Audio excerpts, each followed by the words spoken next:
Hey guys, I'm doing a quick video on the importance of curating a Facebook wall that reflects your community.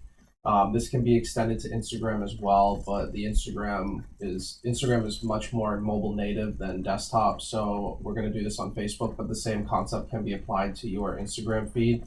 Right now, I'm on the Fort Madison, Iowa store page. This is probably the smallest, if not one of the smallest, if not the smallest town that we do business in. We opened up 2 months ago, doing 100 cars plus a week. Honeymoon phase is definitely over. We've settled into kind of a 70 to 80 car a week uh, normalization. We're going to see a little bit of a lull after that because people will then go and get their oil changed somewhere else to see if really it's worth spending the extra money at us. And then when they realize it's a superior service, then we'll get them back. And so usually it's around month 14 through 18 that we start seeing the car count get back up into the hundreds. And so that's the normal trajectory. Talk to any of the franchisees who have opened in that time period and who have been opened in that time period, and they'll tell you that's probably what their pattern looked like, and it is confirmed by the numbers that we go over pretty regularly. So right now I am in the professional dashboard, but this is not where we want to be to look at our wall. If we go ahead, if you have multiple locations, you'll go up to the right icon, click on that. To go to your main page, you'll just click on the actual profile, and that brings you to the main page, but that doesn't bring you to your wall. That just brings you to your Facebook feed. And so once you click on the home button, now all of a sudden we are on the feed and you are logged in as your location. Now, if we scroll through the Fort Madison page, we're going to see a lot of inorganic stuff in front of our page. Like, we are not following Chris Stapleton, but Facebook has this way of putting things in front of you that it thinks you might like. Now, Soul Studio, which this is a business that is in our community, this is someone we're going to take a little time every single day to just like their post. All right.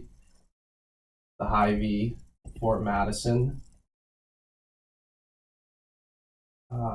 I don't really know what this is. This is not someone we follow, so we're going to go ahead and scroll past that.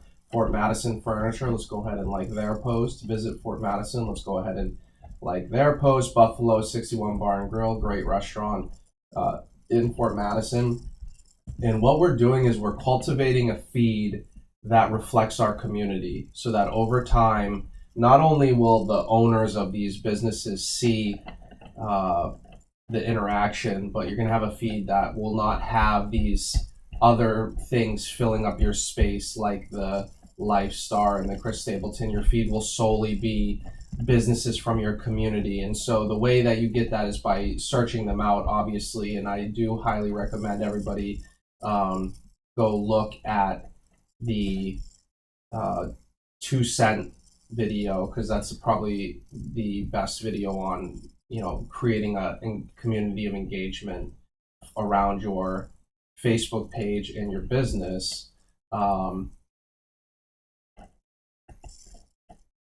And that 2 cent video also goes into methods for commenting, aka leaving your 2 cents on someone's post. You do that enough, you do that regularly, then not only will the owner of the page see it on a regular basis, but the people who are customers of those businesses will see it as well.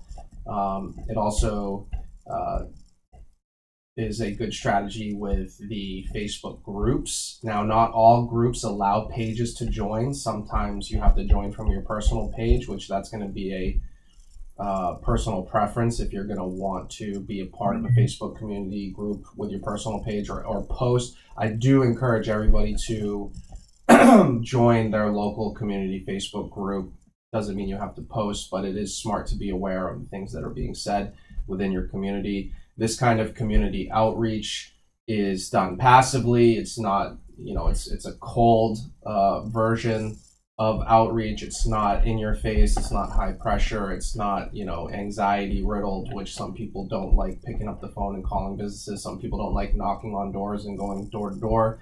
This is a much more passive way of doing something very similar. And over time, if you're consistent with this, then it will pay dividends in time to come. So we're going to see that in Fort Madison. We'll check back in with everybody in 6 months' time when this store turns 9 months old.